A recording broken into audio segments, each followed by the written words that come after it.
Le bip du micro-ondes résonnait dans mes oreilles, ou peut-être était-ce juste le bourdonnement constant des néons. 12 heures par jour, cette lumière blafarde perçait ma rétine ici, au relais du routier. 12 heures à sentir le gras ranci et la sueur des gens. C'était il y a 1 an. 1 an et quelques poussières depuis que tout avait basculé. Je me suis penché sur le comptoir, le chiffon gras à la main, mes doigts rougis et crevassés par le produit vaisselle industriel. C'était censé être ma punition, mon purgatoire. Mais même le purgatoire avait ses petites fenêtres sur l'enfer d'à côté. Un petit écran crachait des images dans le coin. D'habitude, c'étaient des vieux épisodes de jeux télévisés ou la météo locale, des broutilles. Mais là, la petite lumière rouge clignotait. CNBC, info en direct. Mon cœur s'est emballé, un vieux réflexe. Pendant des années, la bourse avait été mon terrain de jeu, ma raison de vivre, la promesse d'une grandeur sans fin. Mes yeux se sont posés sur le bandeau défilant. Groupe Média Sinclair affiche des profits records au T3 Actions en hausse de 15%. Sinclair. Le nom m'a frappé comme une massue, un nom qui avait transformé ma vie en un champ de ruines fumantes. Monte le son, s'il te plaît, j'ai murmuré à la serveuse. Une jeune femme blasée qui mâchait son chewing-gum avec l'enthousiasme d'une vache à l'abattoir. Quoi? Elle a levé un sourcil. S'il te plaît, juste une seconde. Elle a haussé les épaules, désintéressée, et a pointé la télécommande vers l'écran. Le volume a augmenté, inondant la salle de l'accent parfait d'une journaliste. Et à la tête de ce tournant historique, nul autre que la présidente elle-même, Mademoiselle Marie Hart Sinclair. Elle nous rejoint en direct de la propriété Sinclair au Cap Ferret. Mon souffle s'est coupé. Le chiffon est tombé de ma main, atterrissant avec un bruit mou sur le sol poisseux. Marie, je l'ai vue assise sur une terrasse en pierre blanche, l'océan scintillant derrière elle comme un tapis de diamants. Elle était époustouflante. Pas seulement riche, non. Le pull en cachemire couleur crème, les boucles d'oreilles simples et perles, tout criait le luxe discret. Mais c'était son aura qui m'a glacé le sang. Elle avait l'air épanouie. Le trac, ce désir constant de plaire qui l'avait défini pendant notre mariage, avait disparu. À la place, il y avait une force tranquille, un aplomb que je n'avais jamais su voir ou que j'avais refusé de voir. Elle était sereine, inatteignable. À côté d'elle, un homme, grand, les cheveux poivre et sel, le regard doux. Il lui tenait la main, son pouce dessinant des cercles lents sur sa peau. Lucas Dubois, l'architecte, celui qui, paraît-il, restaure des châteaux historiques. Mon regard s'est attardé sur leurs mains jointes. Ça m'a ramené en arrière, si loin. Je ne me souviens même plus des débuts, des tout premiers jours avec Marie. C'était il y a, 7, 8 ans? Quand j'étais encore un petit analyste ambitieux, oui, mais encore un peu à l'étroit dans mes costumes. Elle, c'était Marie, ma femme. Enfin, mon ex-femme maintenant. Elle était bibliothécaire, des cardigans trop grandes, des week-ends passés à la SPA, gentille, fiable, rassurante et... À l'époque, sa stabilité, ça me convenait. Elle payait les factures quand mes primes se faisaient attendre. Elle me préparait des dîners quand je rentrais tard, crevé de mes réunions interminables. Je crois que je l'aimais, à ma façon. Mais je ne savais pas ce qu'était l'amour, pas vraiment. Je pensais que c'était une sorte de béquille, un trampoline pour le décollage, tu vois. Une fois en l'air, on n'a plus besoin du trampoline. C'est du passé, les mois, les années passées. Mon salaire augmentait, mes ambitions aussi. Et Marie restait Marie. Discrète, calme, trop calme pour moi. J'avais besoin de quelqu'un qui comprenne la hustle, le grand jeu, quelqu'un qui brille, qui en jette. Sophie, elle, c'était l'opposé. Elle avait 24 ans, influenceuse, un métier dont je ne comprenais pas les tenants et aboutissants, mais elle était partout, toujours habillée de marque chère, le téléphone à la main. Bruyante, exigeante, obsédée par le statut social, Je prenais ça pour de l'ambition, de l'énergie. Je me disais que j'avais fait un upgrade.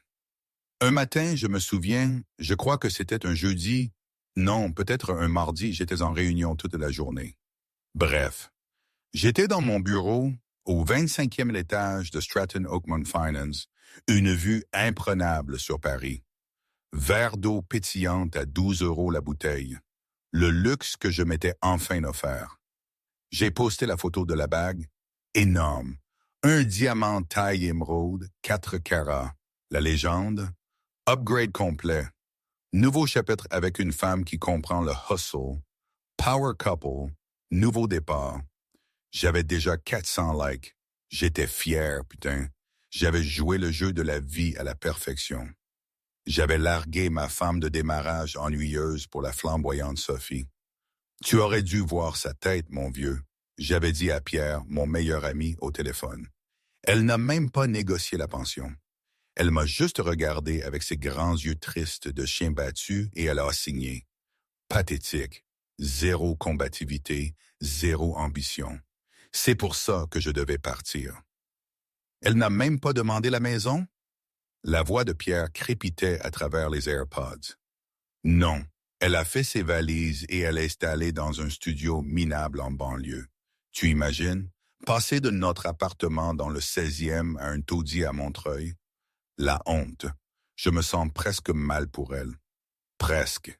J'ai raccroché, fait pivoter mon fauteuil. 34 ans, beau à la manière d'un cadre sup. Mâchoire carrée, coiffure coûteuse, costume à 3 000 €. Vice-président.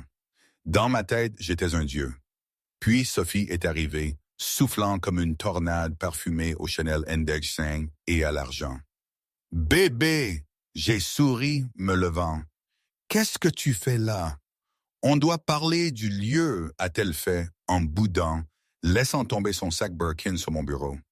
Le Ritz dit qu'ils sont complets à notre date. Tu peux croire cette audace? Je leur ai dit qui tu étais. J'ai bombé le torse.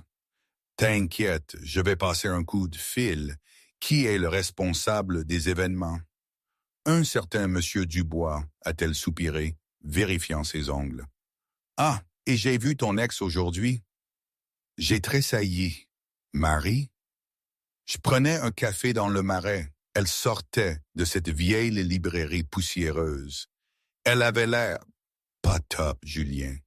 Pas de maquillage, les cheveux en chignon foiré, un trench coat qui sortait d'une friperie. Sophie a ricané. Elle portait une boîte de livres. J'ai failli lui offrir 1 €. J'ai lâché un rire bref, un peu forcé. Dieu, c'est tragique. Je te l'ai dit, elle n'a aucune ambition. Elle vend sûrement ses vieux bouquins pour payer son loyer. J'ai fait en sorte qu'elle le voie. Le bague, a ajouté Sophie, les yeux brillants de malice. J'ai agité la main. Elle m'a juste regardé et est montée dans un taxi. Pas même un Uber, Julien, un taxi jaune. Eh bien, que ça te rappelle pourquoi je t'ai choisi, j'avais dit, la serrant contre moi. Tu es l'avenir. Elle, c'est de l'histoire ancienne. Mais j'avais tort sur une chose. Marie ne regardait pas la bague avec jalousie. Elle me regardait avec une pitié que je n'avais pas su déchiffrer. Et elle ne prenait pas un taxi parce qu'elle n'avait pas les moyens d'un Uber Black. Elle prenait un taxi parce que son chauffeur habituel, un ancien garde du corps des forces spéciales du nom d'Arthur, tournait dans ce moment dans un Maybach blindé, attendant que les paparazzis se dispersent. J'avais passé 6 ans avec Marie, et durant tout ce temps, je ne lui avais jamais demandé le nom de jeune fille de sa mère. Je savais que son père était instituteur dans l'Ohio, un bled paumé aux États-Unis, je crois. Je savais qu'elle aimait le thé Earl Grey. Mais je ne savais pas que Marie Hart était un nom raccourci, un alias. Je ne savais pas que son nom complet était Marie Hart Sinclair. Et je ne savais absolument pas que la librairie poussiéreuse d'où elle sortait était en réalité les archives privées de la Fondation Sinclair, et qu'elle venait d'en achever l'inspection avant le conseil d'administration qui allait l'annoncer comme l'unique héritière du groupe Média Sinclair.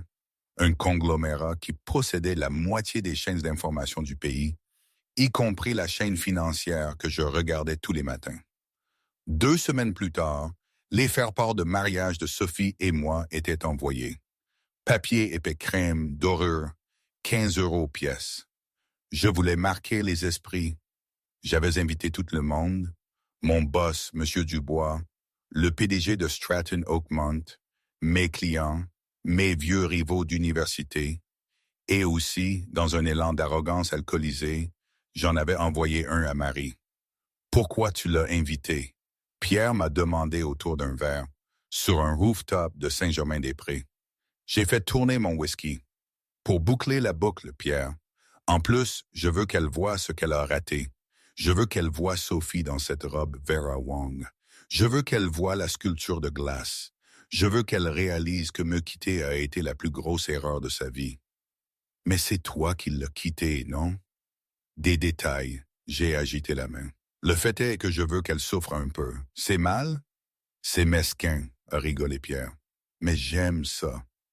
Au même moment, de l'autre côté de Paris, dans un penthouse surplombant le jardin du Luxembourg, une propriété introuvable sur les sites immobiliers, dans la famille Sinclair depuis 1920. Marie tenait l'invitation entre 2 doigts. Elle était assise dans un fauteuil en velours, vêtue d'une robe de chambre et en soie qui coûtait plus que tout le budget de mon mariage. Ses cheveux étaient détachés, tombant en vagues brillantes sur ses épaules. Fini les chignons foirés. Il t'a invité, a dit une voix depuis le balcon. Marie s'est retournée. C'était Thomas, le conseiller juridique de la famille et son ami d'enfance. Thomas était vif, dangereusement intelligent, et la seule personne à connaître l'étendue de la transformation que Marie était en train de vivre. Oui, a dit Marie, sa voix calme et amusée. Julien a toujours aimé le théâtral. Thomas est entré se servant un verre de scotch millésimé. Cet homme, il célèbre sa promotion au poste de vice-président, tandis que tu es sur le point d'être nommé président du conseil d'administration de la société mère de sa banque. A-t-il la moindre idée? Aucune, et sourit Marie. J'ai très bien joué le rôle de l'épouse belle et simple, Thomas. Je voulais voir s'il m'aimait ou s'il voulait juste un trophée. Quand il a commencé à se plaindre que je n'étais pas assez ambitieuse parce que je ne voulais pas aller à des galas tous les soirs, j'ai su que c'était fini. Alors tu y vas, a demandé Thomas, désignant l'invitation. Au mariage? Marie a tapoté la carte contre son menton. Le mariage est le 14 du mois prochain, le même jour que le sommet mondial des médias, a noté Thomas, où tu feras ta première apparition publique en tant que dirigeant de Sinclair. Exactement, a dit Marie. Je ne peux pas y aller, mais je peux envoyer un cadeau. Un grille-pain? Non. Les yeux de Marie ont brillé. Quelque chose de plus approprié. Julien aime le statut, n'est-ce pas? Il aime se sentir important.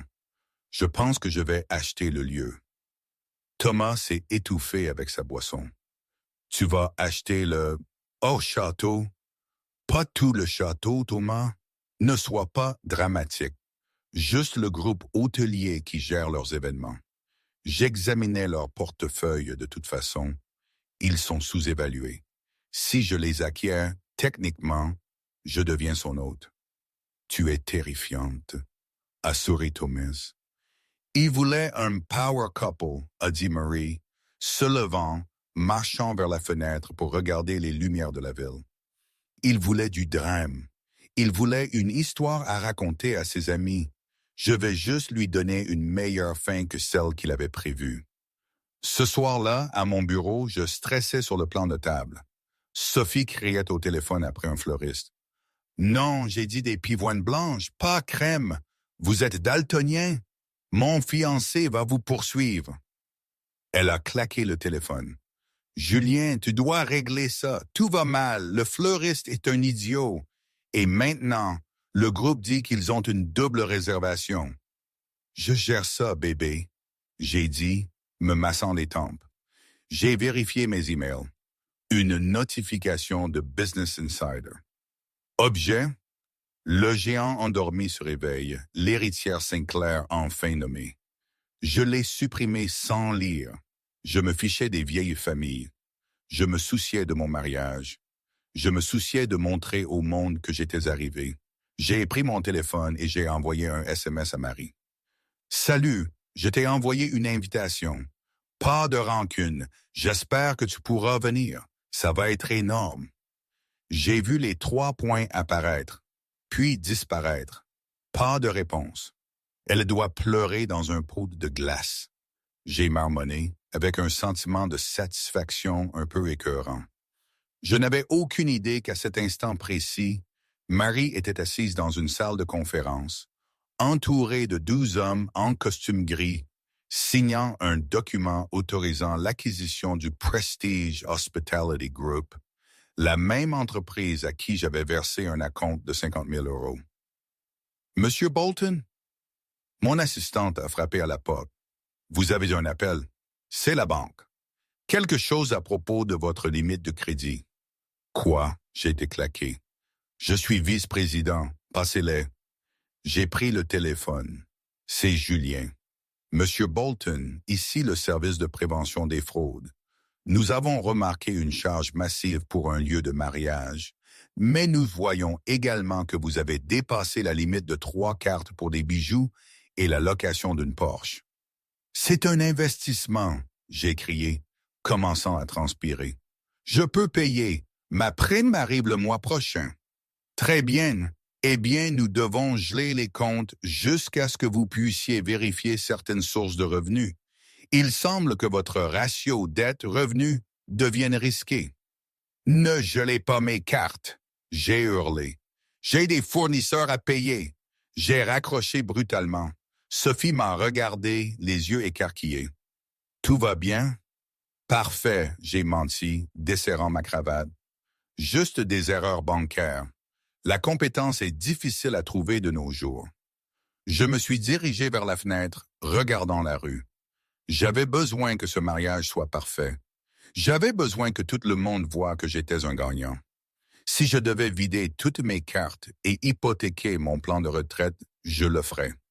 Parce que la seule chose pire que d'être fauché, c'était d'avoir l'air fauché.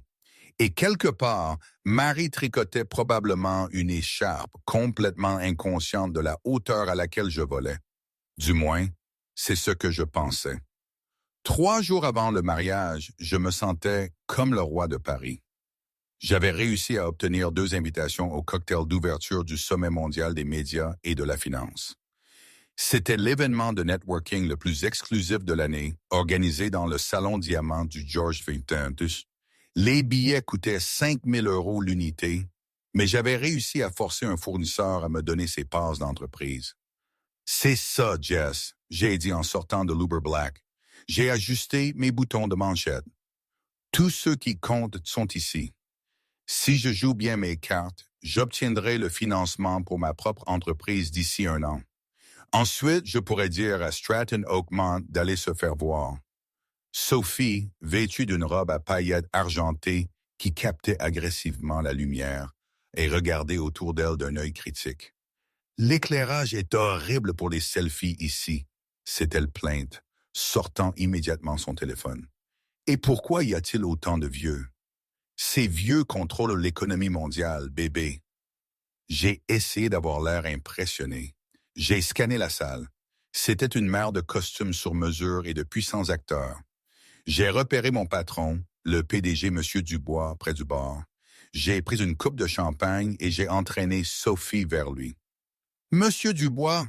J'ai lancé bruyamment, tendant la main. « Super événement, n'est-ce pas? » Dubois m'a regardé avec un mélange de confusion et d'agacement léger. « Bolton, je ne savais pas que vous étiez sur la liste des invités. »« Oh, vous me connaissez, toujours là où ça se passe. » J'ai cligné de l'œil. De grandes choses se préparent. De grandes choses. Dubois a hoché la tête vaguement et s'est tourné pour parler à un sénateur. Je m'en fichais. Je considérais ça comme une victoire. Je côtoyais l'élite. J'étais à ma place. « Oh mon Dieu! » Sophie a sifflé, me plantant ses ongles dans le biceps. Regarde là-bas, près de la sculpture de glace. Dis-moi que ce n'est pas elle. Je me suis tourné, l'estomac noué. Marie se tenait dans un coin tranquille de la pièce. Elle était différente.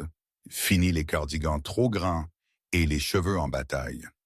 Elle portait une robe de velours bleu nuit qui lui allait parfaitement, modeste mais indéniablement chère. Ses cheveux étaient relevés dans un chignon élégant, et autour de son cou pendait un simple pendentif en saphir qui avait l'air étrangement réel. Elle parlait à un homme plus âgé aux cheveux blancs. Thomas, l'ami que je n'avais jamais pris la peine de rencontrer correctement pendant notre mariage. Moment, ici je dois m'arrêter. Tout ça, cette situation avec Marie, mon ex-femme, était en fait totalement absurde. Je veux dire, pensez-y. Une femme que j'avais jugée bas de gamme, sans ambition, pathétique, se retrouvait au centre du monde que je convoitais tant.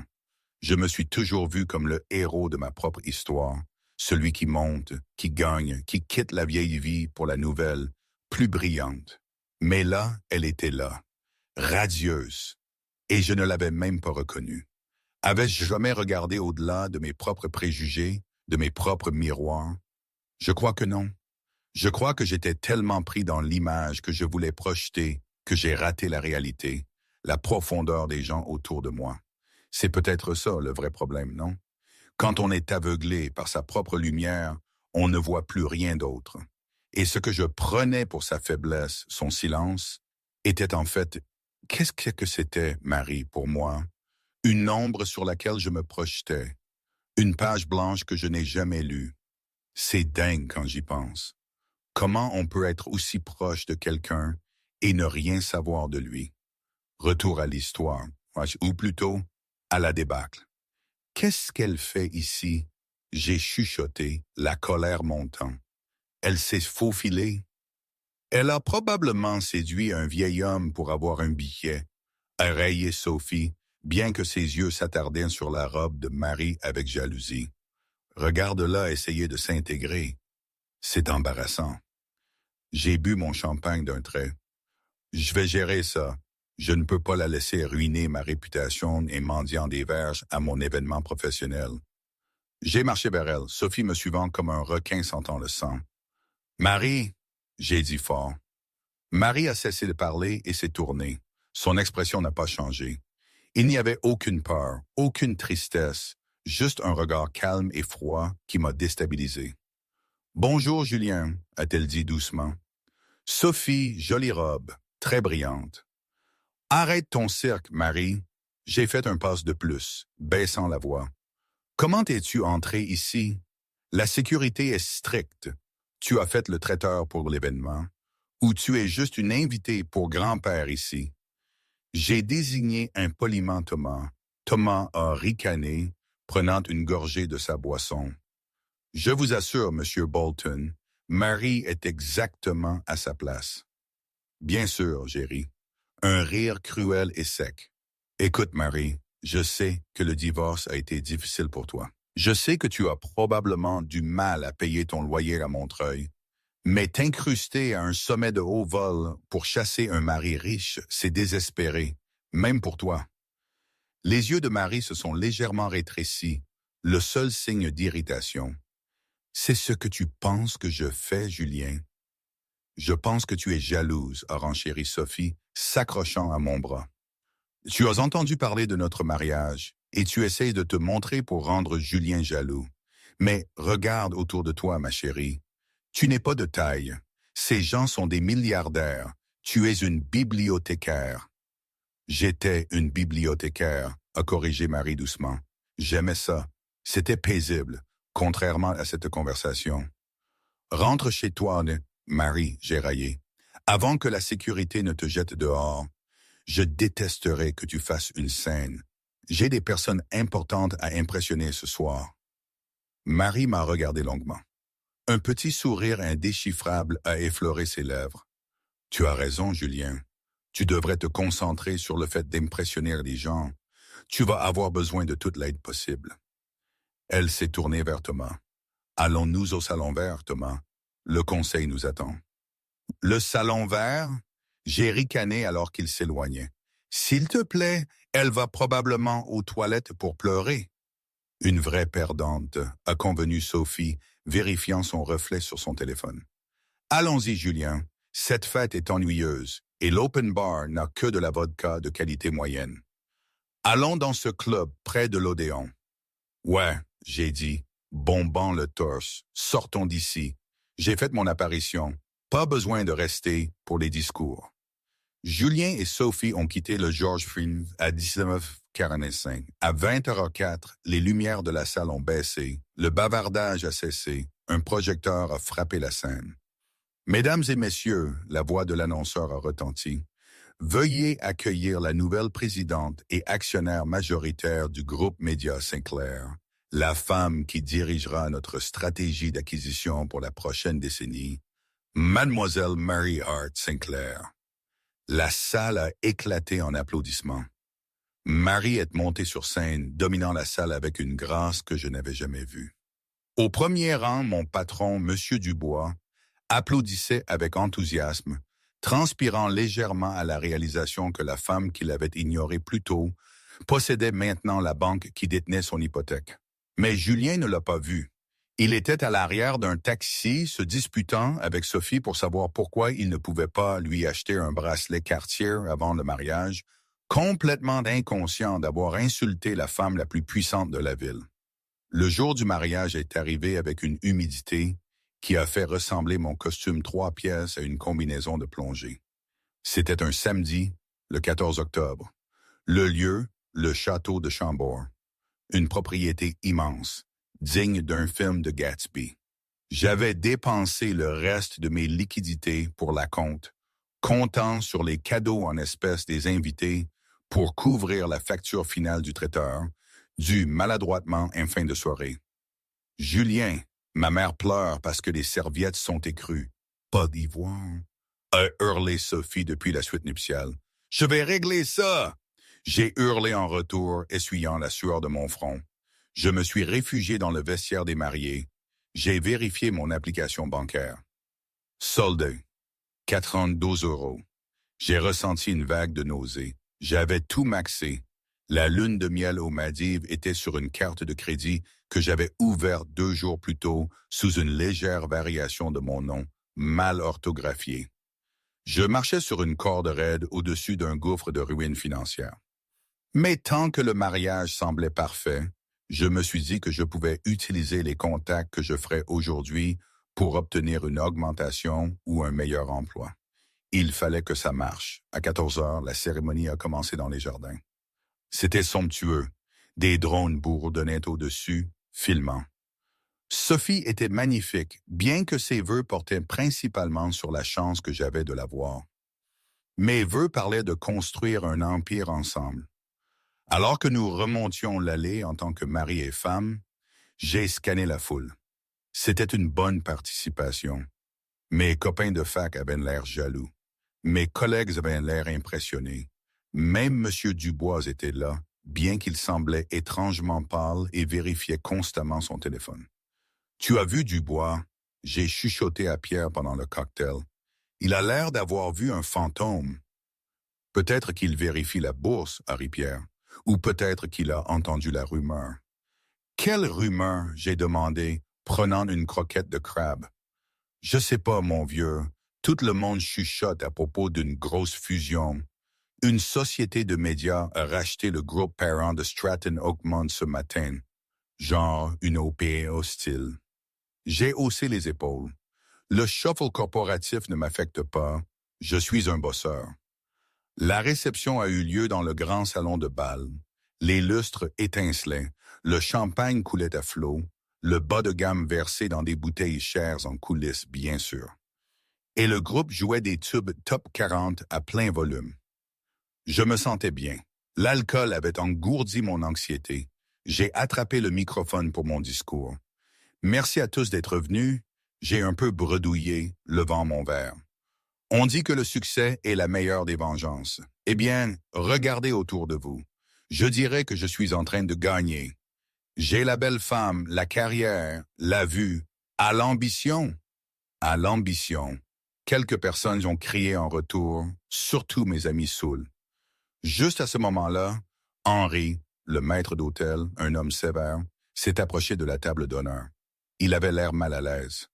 Monsieur Bolton, un instant, s'il vous plaît. Je me suis penché. Pas maintenant, Henry. Je suis en train de porter un toast. C'est à propos du paiement final, monsieur. La carte enregistrée, elle a été refusée. Je me suis figé. Réessayé. C'est une erreur bancaire. Nous l'avons essayé 3 fois, monsieur, et la carte de secours est la 3e. La voix d'Henri était un murmure, mais ça a sonné comme un hurlement. Selon notre contrat, si le paiement n'est pas réglé avant le service des entrées, nous devons interrompre le bar. Vous ne pouvez pas interrompre les bars. J'ai sifflé. Vous savez qui je suis? Oui, monsieur. Mais je réponds aussi au propriétaire. Bien, j'ai paniqué. Je ferai un chèque, mais continuez à faire couler les boissons. Alors que je me disputais avec le personnel, un murmure a commencé à courir dans la pièce. Ce n'était pas le joyeux bourdonnement d'un mariage.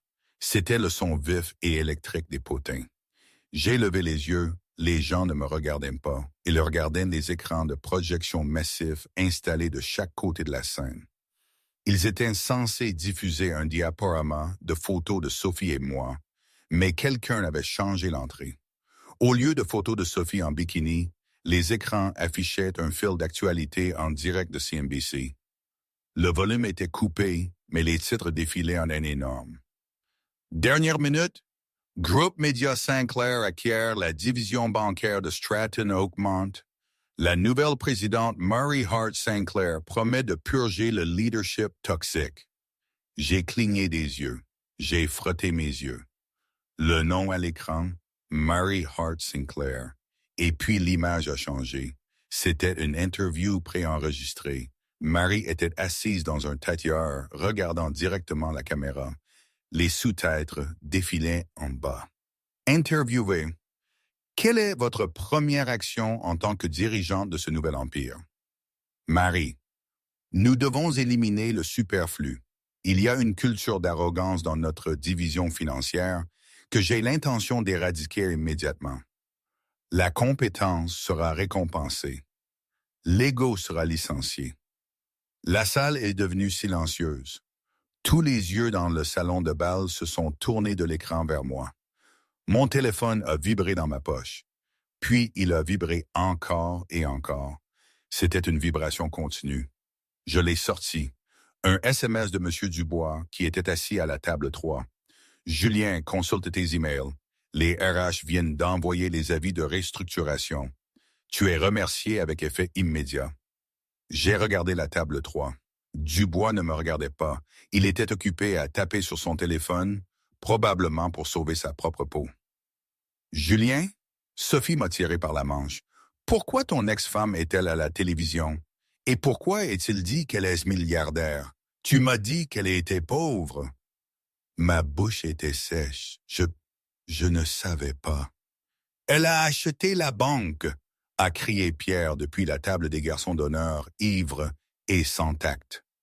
Mon vieux, ton ex-femme vient d'acheter ton boulot. Un rire a parcouru la pièce. Ce n'était pas un rire amical. C'était le son de 300 personnes réalisant que l'empereur était nu. Puis Henry, le maître d'hôtel, est revenu. Il ne chuchotait plus. « Monsieur Bolton, » a dit Henry, assez fort pour que tout le monde entende. « Je viens de recevoir un appel de la direction générale. » Général, j'ai bégayé. Oui, le Prestige Hospitality Group a été acquis récemment. La nouvelle propriétaire a appelé personnellement. Elle a voulu vous faire un cadeau. J'ai senti une lueur d'espoir. Marie m'aimait encore. Elle faisait ça pour se montrer, mais elle allait me sauver. Un cadeau? Elle couvre la facture? Non, monsieur, a dit Henry, le visage de marbre. Elle nous a demandé d'appliquer strictement le contrat puisque le paiement a été refusé. L'événement est officiellement terminé. La sécurité va maintenant escorter les invités. Cependant, Henry a fait une pause, sortant une petite enveloppe de sa veste. Elle m'a demandé de vous donner ceci. J'ai pris l'enveloppe avec des mains tremblantes. La musique s'était arrêtée. Les lumières étaient en train d'être allumées sur le réglage de nettoyage, dur et froid. Sophie sanglotait, le mascara coulant sur son visage. J'ai ouvert la carte. À l'intérieur, une simple note écrite d'une écriture élégante et cursive. Julien, tu as toujours voulu une histoire dont les gens se souviendraient. Maintenant, tu en as une. PS, je veux récupérer le chat. Le cadeau n'était pas de l'argent. Ce n'était pas un sauvetage. C'était l'exécution publique de mon ego. Tout le monde dehors a hurlé un agent de sécurité depuis le fond. Alors que les invités s'éloignaient en chuchotant et en montrant du doigt, Julian Bolton se tenait au centre de la piste de danse vide. Une carte de crédit à découvert dans une main et une note de la milliardaire que j'avais rejetée dans l'autre. J'avais voulu être le personnage principal. Je n'avais juste pas réalisé que j'étais le méchant qui perd à la fin. Le parking du château de Chambord était une scène chaotique d'attente brisée. Il pleuvait maintenant, une soudaine averse torrentielle qui donnait l'impression que l'univers lavait les derniers vestiges de ma dignité. Sophie était assise sur le trottoir dans sa robe sur mesure à 20 000 €. L'ourlet traînait dans une flaque d'huile et de boue. Elle ne pleurait plus. Elle criait dans son téléphone, essayant d'obtenir un Uber. Mais les prix étaient astronomiques, car 300 invités essayaient tous de partir en même temps.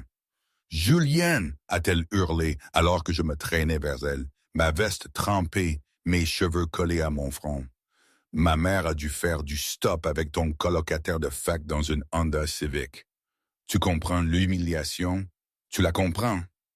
Sophie, s'il te plaît, j'ai supplié, la rejoignant. C'est un malentendu. Je réglerai ça lundi. J'irai à la banque.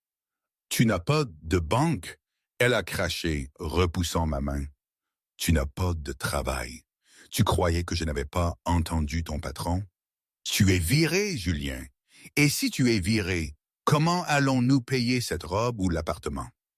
Elle s'est levée, les yeux sauvages. Tu m'as dit que tu étais un joueur.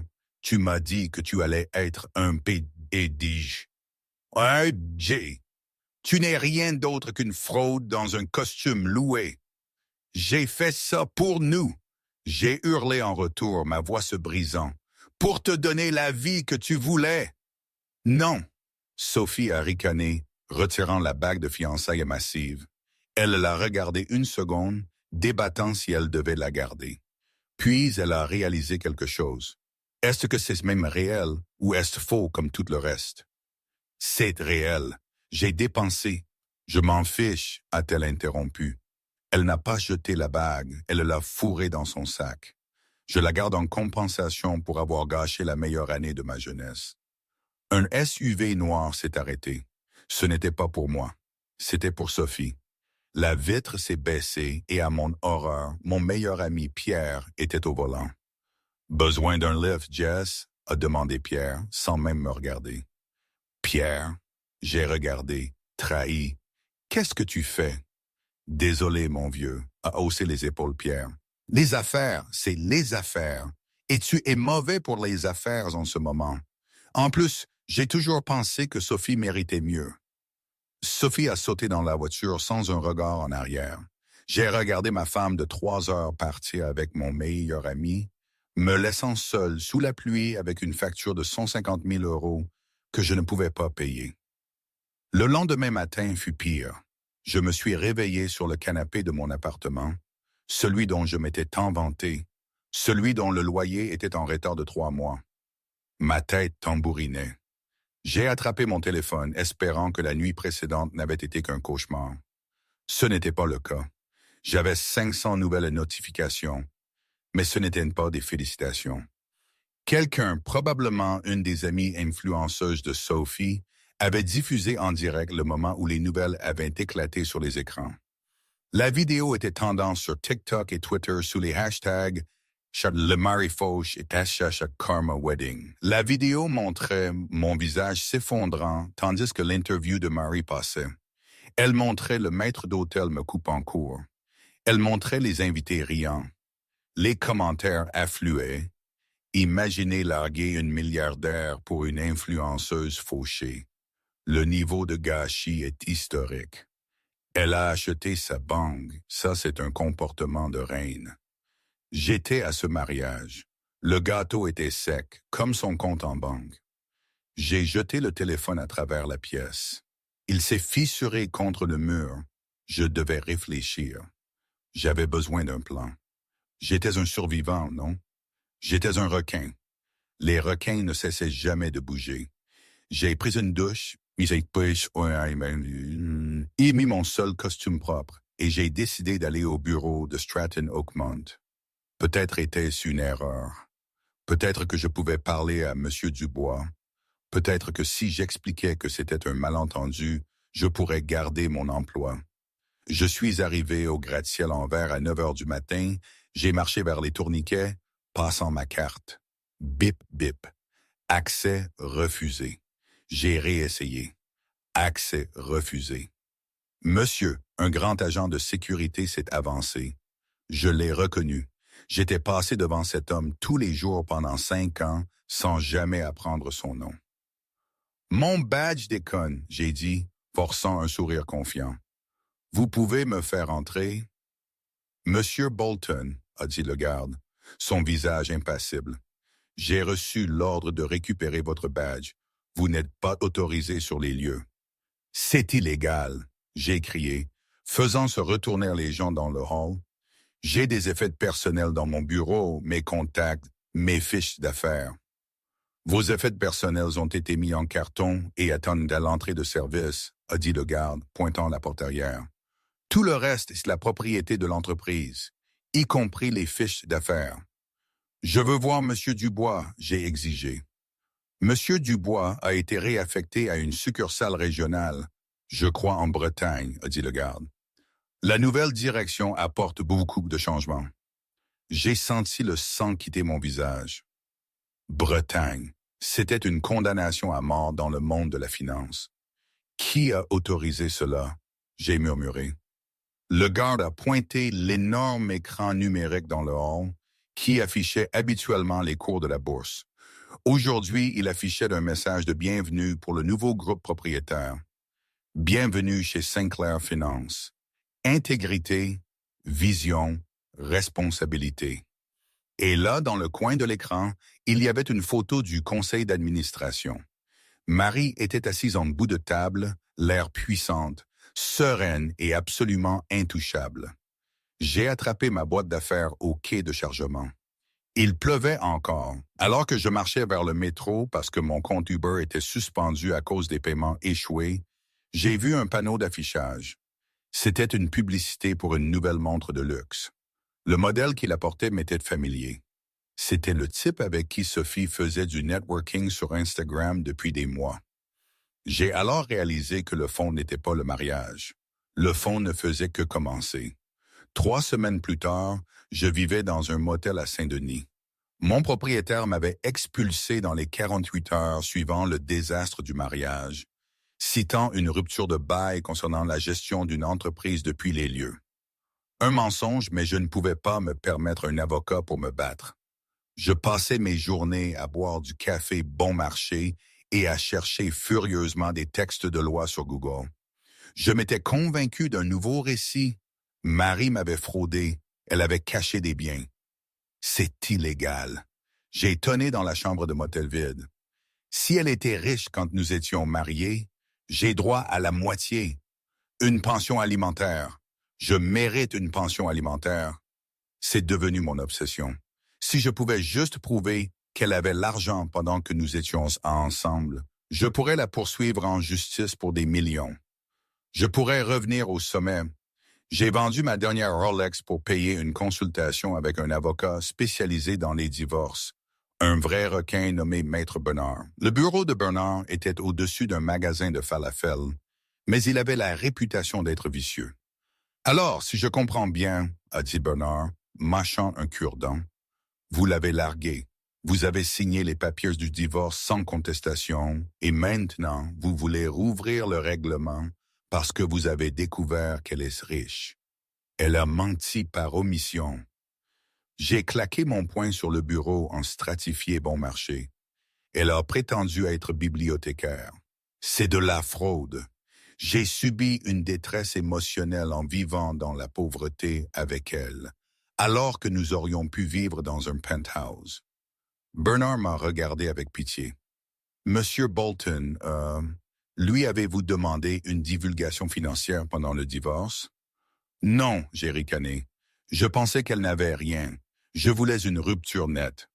Donc, vous avez renoncé à la découverte? Bernard a griffonné sur un bloc-notes. Et a-t-elle hérité de cet argent pendant le mariage? Je ne sais pas, j'ai admis. Mais elle est une Sinclair. Elle devait avoir un fonds fiduciaire. J'ai fait quelques recherches avant que vous ne veniez, a dit Bernard, faisant glisser un bout de papier sur le bureau. La grand-mère de Mary Hart Sinclair, la matriarche, est décédée 3 semaines après la finalisation de votre divorce. Le titre et la majeure partie de l'héritage ont été transférés à Mary suite à ce décès. Avant cela, elle vivait avec un salaire de bibliothécaire par choix, refusant l'accès aux fonds familiaux jusqu'à ses 35 ans ou le décès de la matriarche. J'ai fixé le papier. Les dates se moquaient de moi. Divorce finalisé, 1er septembre. Date de l'héritage, 22 septembre. Elle vous a bien eu, a ri sombrement Bernard. Mais légalement, elle est intouchable. Elle n'avait pas l'argent quand vous étiez mariés. Elle l'a obtenu après votre départ. Vous avez manqué le jackpot de 21 jours. 21 jours. J'avais l'impression de ne plus pouvoir respirer. Si j'avais juste attendu, si je n'avais pas été si pressé d'épouser Sophie, si j'étais resté un peu plus longtemps, je serais le mari d'une milliardaire. Je serais puissant. Il doit y avoir quelque chose, j'ai supplié. Dommage émotionnel, elle m'a embarrassé publiquement à mon mariage. Vous l'avez invitée, m'a rappelé Bernard, et elle n'a rien dit de faux. Elle a juste passé une vidéo. La vérité est une défense absolue contre la diffamation. Bernard a fermé le dossier. Rentre chez toi, gamin, tu as perdu. La meilleure chose que tu puisses faire est de disparaître avant qu'elle ne décide de vous poursuivre pour les frais de justice. Mais je ne pouvais pas laisser tomber. J'ai commencé à la traquer. Pas physiquement, je ne pouvais pas m'approcher à moins de 5 kilomètres de son équipe de sécurité, mais numériquement. Je regardais toutes les interviews. Je lisais tous les articles. Je l'ai vue au Met Gala vêtue d'une robe rouge qui ressemblait à du feu liquide, marchant bras dessous avec un homme. J'ai plissé les yeux devant l'écran. L'homme était beau, distingué. C'était un architecte français nommé Lucas, connu pour la restauration de châteaux historiques. Je me suis regardé, à moitié pizza sur mon lit. Je dois lui parler, j'ai décidé. Si je peux juste la regarder dans les yeux, je peux lui rappeler ce que nous avions. Elle m'a aimé une fois. Elle était obsédée par moi. J'ai juste besoin de 5 minutes. J'ai découvert qu'elle devait prendre la parole lors d'un gala de charité pour l'alphabétisation à la bibliothèque publique le mardi suivant. C'était un événement public, techniquement. J'ai dépensé mes 50 derniers euros pour une coupe de cheveux. J'ai mis mon costume, qui était maintenant un peu lâche parce que j'avais perdu du poids à cause du stress.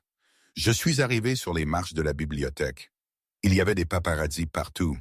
J'ai attendu dans la foule, grelottant dans le vent froid de novembre. Finalement, une limousine noire s'est arrêtée. La foule a applaudi. Marie est sortie. Elle avait l'air radieuse, heureuse et plus légère qu'elle ne l'avait jamais été avec moi. « Marie !» j'ai crié, me frayant un chemin à travers la foule. « Marie, c'est moi, Julien !» Les agences de sécurité se sont tendues, mais Marie a fait une pause. Elle a tourné la tête. Elle m'a vu. Pendant une seconde, j'ai cru voir une lueur d'émotion. J'ai fait un bond en avant. « Marie, s'il te plaît, j'ai fait une erreur. Il faut qu'on parle. » Marie ne s'est pas dirigée vers moi. Elle a simplement ajusté son manteau, s'est penchée vers son garde du corps et lui a chuchoté quelque chose. Le garde du corps a hoché la tête. Il s'est approché de moi, qui était maintenant retenu par un policier. « Monsieur Bolton ?» a demandé le garde du corps. « Oui, dites-lui que je suis là. Dites-lui que je l'aime. » Le garde du corps m'a tendu une petite enveloppe scellée. Mademoiselle Sinclair a préparé ceci au cas où vous vous seriez présenté. Elle avait prédit que vous le feriez. Je l'ai déchiré, mes mains tremblantes. Je m'attendais à un numéro de téléphone, une heure de rendez-vous, un chèque. À l'intérieur, il y avait une photo. C'était une photo de nous deux d'il y a 5 ans, mangeant de la pizza par terre dans notre premier appartement. Sur la photo, j'avais l'air ennuyé regardant mon téléphone. Marie me regardait avec une adoration pure. Au dos, elle avait écrit « J'ai aimé cet homme. Mais tu n'es plus lui. Et honnêtement, Julien, je ne pense pas que tu l'aies jamais été. Au revoir. » J'ai levé les yeux. Marie était déjà partie, disparaissant dans la lumière dorée de la bibliothèque, les portes se refermant avec un bruit lourd et final. Je suis resté là tandis que les paparazzi prenaient des photos de mon visage en larmes. Je savais que ce serait un autre même dès le matin. La descente n'était pas une falaise. C'était une longue et humiliante glissade. Le premier mois après le désastre du mariage, je croyais encore que je pouvais arranger les choses. Je traitais mon chômage comme un congé sabbatique temporaire. Je passais mes matinées chez Starbucks, sirotant un seul café pendant 4 heures, tout en harcelant agressivement les chasseurs de tête sur LinkedIn. Je portais mes costumes, bien qu'ils commençaient à sentir légèrement la moisissure de mon appartement humide en sous-sol à Saint-Denis. C'est juste un malentendu avec l'ancienne direction, j'ai dit à un recruteur au téléphone, faisant les 100 pas devant le café. J'étais un top performer. Mes chiffres parlent d'eux-mêmes. J'ai vu vos chiffres, Monsieur Bolton, a répondu la recruteuse, sa voix froide. Mais j'ai aussi vu le rapport de conformité de Stratton Oakmont et la vidéo virale. Franchement, vous êtes radioactif. Aucune entreprise réputée dans la région parisienne ne vous touchera. Avez-vous envisagé une autre industrie? J'ai raccroché. J'ai jeté mon téléphone dans une poubelle, puis je l'ai immédiatement repêché parce que je ne pouvais pas me permettre d'en acheter un nouveau. Au bout du 3e mois, le déni s'est fissuré. L'argent des montres vendues aux prêteurs sur gage s'est épuisé. La Porsche a été saisie en pleine nuit. Un dépanneur du nom de Sam a frappé à ma porte à 3 heures du matin, exigeant les clés. J'ai regardé par la fenêtre le symbole de mon succès être traîné, laissant des taches d'huile sur le trottoir. J'ai déménagé à nouveau, cette fois pour une colocation à Sarcelles. Mon colocataire était un théoricien du complot qui ne croyait pas au déodorant. J'ai arrêté de porter des costumes. J'ai commencé à porter un sweatshirt gris que je n'avais pas lavé depuis des semaines. J'ai arrêté de me raser. Le visage dans le miroir, le visage affûté et arrogant d'un vice-président, s'était dissous en quelque chose de gonflé, fatigué et vaincu. J'ai essayé de retrouver Sophie une fois. J'ai vu sur Instagram qu'elle était à Marrakech, taguant un consultant pétrolier de 50 ans sur ses photos. Elle avait l'air heureuse, ou du moins chère. Elle ne m'avait jamais mentionné. C'était comme si je n'avais jamais existé. Au bout de 8 mois, Julian Bolton, l'homme qui buvait autrefois de l'eau pétillante à 12 euros, faisait la vaisselle au relais du routier, un restaurant ouvert 24 heures sur 24 près de la Nationale 3. 1 an plus tard, l'endroit sentait le bacon brûlé, le nettoyant pour sol et le désespoir. Les lumières fluorescentes bourdonnaient d'un son assourdissant qui semblait me percer le crâne. Commande prête, tuna melt, frites, table 4. J'ai essuyé mes mains sur mon tablier taché. J'arrive, ai-je marmonné, ma voix rauque à force de trop de cigarettes et pas assez de conversation. J'ai pris l'assiette, mes mains, autrefois manucurées et douces, étaient rouges et gercées par le savon vaisselle industriel. J'ai marché vers la table 4, mes baskets orthopédiques couinant sur le linoléum. À la table était assise une jeune famille. Le père était sur son téléphone, ignorant ses enfants. Il portait un costume mal ajusté, en polyester, mais un costume tout de même. Il avait l'air stressé, important dans son propre esprit. « Voilà, j'ai dit, posant le sandwich. Je peux vous apporter autre chose? »« Ouais, plus de café. » L'homme a claqué sans lever les yeux. « Et vite. J'ai un appel de conférence dans 10 minutes. Grosse affaire à conclure. » J'ai regardé l'homme. J'ai vu la montre bon marché qui essayait de ressembler à une Rolex. J'ai vu la détermination désespérée de sa mâchoire. J'ai vu moi-même, il y a 5 ans. Tout de suite, monsieur, j'ai dit doucement. Je suis retourné au comptoir, versant le café d'une main ferme. Je n'étais plus en colère. J'étais juste fatigué. La rage s'était éteinte des mois auparavant, laissant derrière elle un gouffre vide où mon ambition se trouvait autrefois. « Hey, Bolton! » Le manager, un tyran gras nommé Greg Mike, a crié par le passe-plat. « Arrête de fixer les clients et vérifie le bac à graisse, ça refoule encore. » « J'y vais, Mike, » j'ai dit. J'ai attrapé le seau de serpillière. En passant devant le comptoir, j'ai remarqué une pause. La petite télévision fixée dans le coin, diffusant habituellement des rediffusions de jeux ou les infos routières locales, était réglée sur CNBC. Le titre en bas de l'écran a attiré mon attention. Groupe Média Sinclair affiche des profits records au T3, actions en hausse de 15%. Je me suis arrêté. Je n'ai pas pu m'en empêcher. « Monte le son », j'ai murmuré à la serveuse. Un désir distinct dans la voix. « Quoi? » Elle a fait claquer son chewing-gum. « S'il te plaît, juste une seconde. » Elle a haussé les épaules et a pointé la télécommande. Le volume a monté. Annonceur. Et à la tête de ce tournant historique, nul autre que la présidente elle-même, Mary Hart Sinclair. Elle nous rejoint en direct de la propriété Sinclair au Cap Ferret. L'écran a changé. J'ai arrêté de respirer. Marie était assise sur une terrasse en pierre blanche, l'océan scintillant derrière elle. Elle était époustouflante.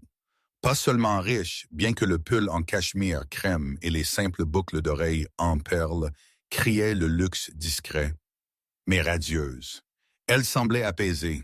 La nervosité, le désir de plaire qu'il avait défini pendant notre mariage avait disparu. À la place, il y avait une colonne vertébrale d'acier enveloppée de velours. À côté d'elle était assis un homme, grand, les cheveux poivre et sel et des yeux bienveillants. Il lui tenait la main, son pouce traçant des cercles paresseux sur sa peau. C'était Lucas Dubois, l'architecte, interviewé. « Marie, il y a 1 an, vous étiez un mystère pour le monde financier. Maintenant, vous êtes une icône. Vous avez transformé une entreprise historique qui se noyait dans les dettes et une mauvaise culture en une puissance. Comment avez-vous géré la pression, surtout avec tout ce qui se passait dans votre vie personnelle à l'époque? » J'étais appuyé contre le comptoir, serrant le manche de la serpillière comme une bouée de sauvetage. J'attendais qu'elle me mentionne. J'attendais la colère. Je voulais qu'elle soit en colère. Si elle était en colère, cela signifiait que je comptais encore.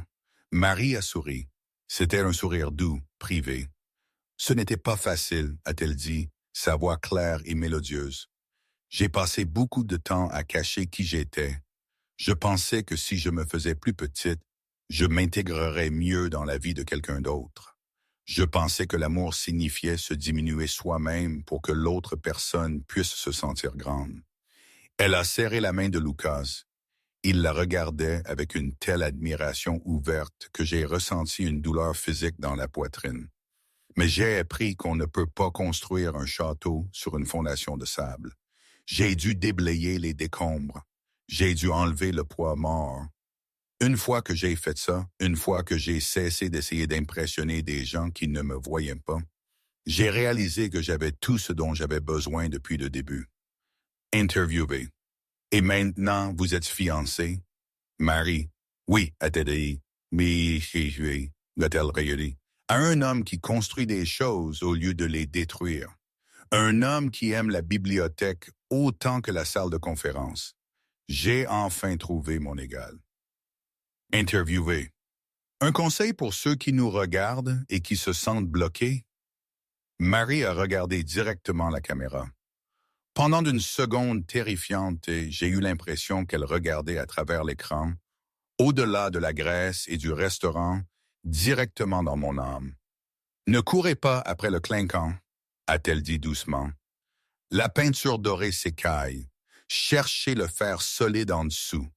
Et ne laissez jamais, jamais quelqu'un vous dire que votre calme est une faiblesse. C'est votre plus grande force. » Le segment s'est terminé. Le présentateur est passé à la météo. Je suis resté là, figé. Elle ne m'avait pas nommé. Elle ne m'avait pas insulté. Elle n'avait même pas reconnu mon existence. Je n'étais plus un méchant pour elle. J'étais rien. J'étais juste le poids mort qu'elle avait dégagé pour faire de la place à sa vraie vie. Bolton, Hasham, Ibamam, Tom. Oh, criait Mike.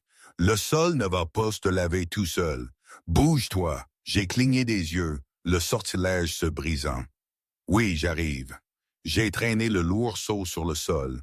L'eau grise a débordé, trempant mes baskets bon marché. J'ai poussé la serpillière d'avant en arrière. Chut, dehors, par la grande vitre, la pluie avait recommencé à tomber. Un cabriolet rouge brillant s'est arrêté au trottoir, éclaboussant un piéton. Un jeune homme en est sorti, parlant fort à son téléphone, riant en vérifiant son reflet dans la fenêtre. Il avait l'air ambitieux, il avait l'air affamé, il avait l'air d'un idiot. J'ai fait une pause, ma main serrant la serpillière.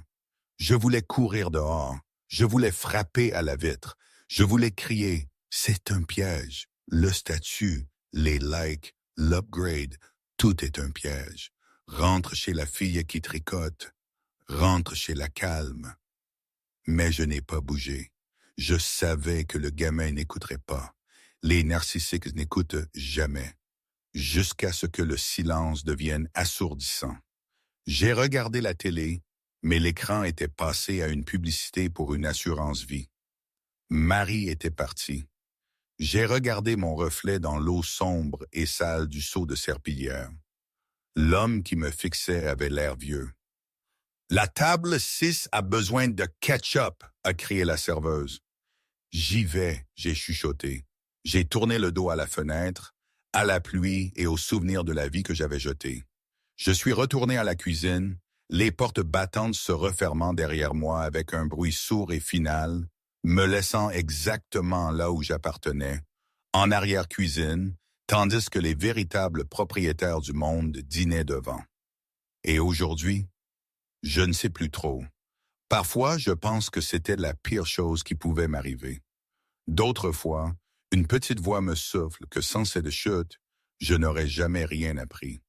Je suis passé de trop à pas assez et je cherche encore l'équilibre. Est-ce que j'ai grandi? Un peu. Est-ce que j'ai tout compris? Non. Je crois que la vie n'est pas une ligne droite, juste un enchaînement de choix et de conséquences, et on ne sait jamais vraiment à quel point le prochain virage va nous secouer. Mais au moins, c'est mon chemin. Pas celui que j'avais cru dessiner pour moi, mais le mien. Vous trouvez ça ironique, non?